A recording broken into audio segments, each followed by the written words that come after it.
Kantor cabang BRI Kota Parepare memberikan reward atau penghargaan pada kantor BPN Kota Parepare, Sulawesi Selatan. Penghargaan diberikan atas prestasi BPN Parepare yang mampu meningkatkan penerimaan negara, bukan pajak atau PNBP. Peningkatan ini didapat setelah BPN melalui modul penerimaan negara, MPN generasi ketiganya melebihi target. Atas dasar itulah, BRI Cabang Parepare memberikan apresiasi. Nantinya, penghargaan berupa kendaraan bermotor itu bisa digunakan untuk membantu masyarakat dalam pengurusan pertanahan.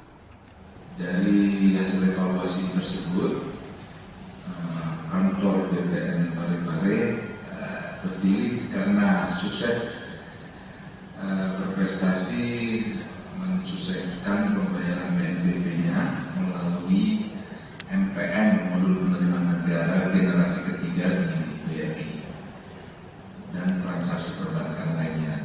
Jadi seperti yang kita ketahui, BRI, seluruh kantor BRI bisa menerima pembayaran untuk PNBP khususnya dari instansi-instansi negara.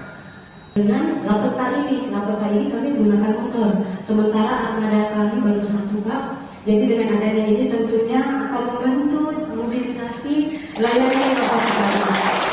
Jadi itulah mungkin bentuk apresiasi dari kementerian kami melalui BRI memberikan apresiasinya kepada kami, yang tentunya kami sangat bersyukur dan pastinya akan memberikan